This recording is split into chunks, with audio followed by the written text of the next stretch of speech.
Mali ako ng The Voice Teens para makatulong sa aking family and also mas ma-improve pa yung skills ko sa singing. I'm so happy na rin kasi ngayon nakatapak na ako ng blind audition and this is one of my pangarap talaga sa buhay.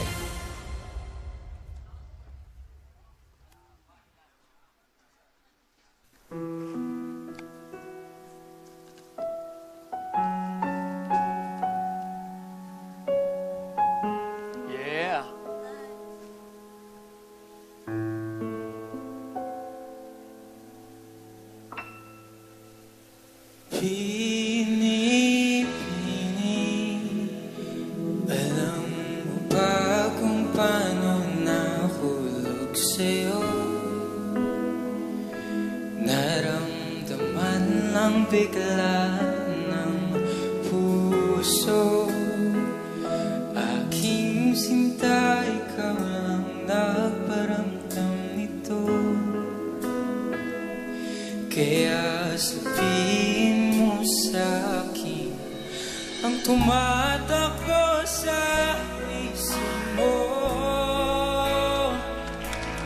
Kung mahal mo na rin ba ako, isayaw mo ako sa gitna ng ulan, mahal ko. Kapalit man ito'y buhay ko. Gagawin ang lahat para sa'yo. Alam kong mahal mo na rin ako.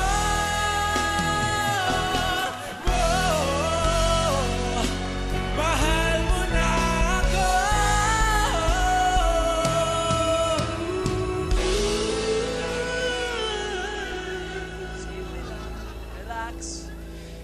Alam kong mahal mo na rin ako. Oh my God! What's up? Oh my God, I wanted that. I wanted that voice. Let me join in the party. That's a unique voice. Nice to meet you, Coach Black. Yeah, I know. Thanks a lot, Coach. You are most I welcome. wanted that. What's your name? Hi, I'm Cyril Leonen. Ilang taon ka na, Simon? I'm 17 years old from Cainta, Rizal. Sino ang inspirasyon mo sa iyong pagkanta? Yung inspiration ko po sa pagkanta ko is my family. Kasi sila yung unang first one na nag-support sa akin throughout my whole journey as a singer. Since kindergarten hanggang ngayon po. So, I'm very happy po na hanggang ngayon, they are still supporting me. Paikot na ako pero nakita ko si Coach Bamboo na umikot na siya. Tapos parang, sabi ko na, parang, I did not want to be selfish, na akuin ka. Kasi parang feeling ko, mas bagay kayo talaga ni Coach Bamboo. Bagay din naman kayo ni Coach Martin, pero ano ba bang silbi ng bagay kami. igaganyan-ganyan kita? Mas bagay kami. Let's not waste our time. Come on. Agenda tapos Dito na ka si din Bagay Simon kami eh. ni Sai. Dito ka din naman pupunta. Ay, pero I must say, I appreciate you na 17 pa lang po siya. Yeah. Pero nung umikot kami, actually ako yung huling umikot, parang he felt that I felt bad na hindi ako nakaikot. Pero gusto kong umikot. Tapos gumanon siya sa akin, it's fine, it's fine. Ha, you're just 17. Can you believe it? Diba, you are so mature sa edad mo para intindihin mo pa yung feelings ko. So, I am just very happy. At nararamdaman ko na mabait kang bata na makikinig ka kay Coach Bamboo. And congratulations, welcome to The Voice Team. I liked you when I was blind, and now that I can see, I like you even more. Ano yung boses mo, I had to have that voice kasi lahat ng nasa Martin, puro mga bumibirit, but your voice has that storytelling, as we say here on The Voice Teens, and it was so cool. I wanted that on the Mar team, but I must say, I'm sure that Coach Bamboo has a plan for you, and I think we're all excited to see what he can do for you. Nagustuhan ko sa performance mo, sa audition mo, is the honesty sa vocal mo sa umpisa. Di ba? Walang lamig, walang ano, hindi mo sinubukan kulayan ng konti. Meron naman, no? Meron eh. Parang kuyari, ini-imagine ko ikaw nagsulat ng kanta na to, no?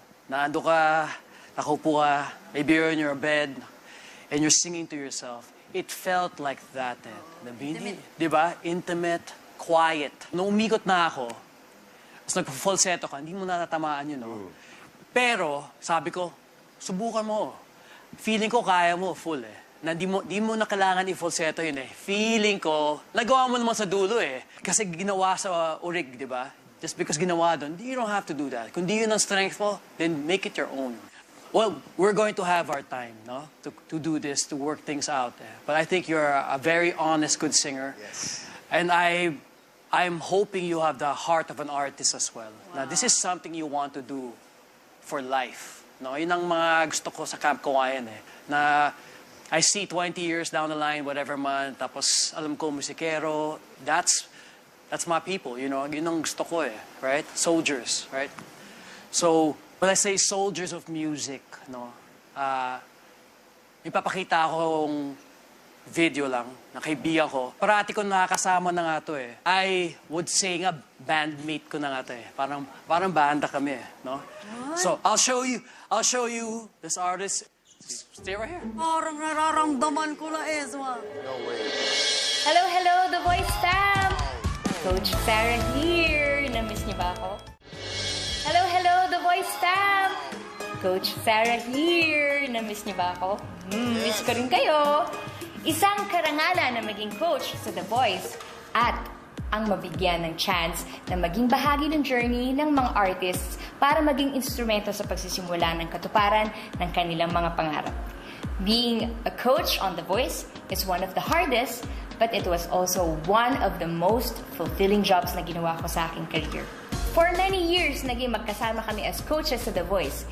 Pero ang totoo niyan, isa po akong big fan. Nasaksihan ko kung gaano siya kagaling mag-mentor at ka-genuine sa kanyang mga artists ng Camp Kawayan! At ngayon, nabigyan na rin ako ng chance na makakolab siya sa music at concert stage. Kaya naman, Coach Bamboo!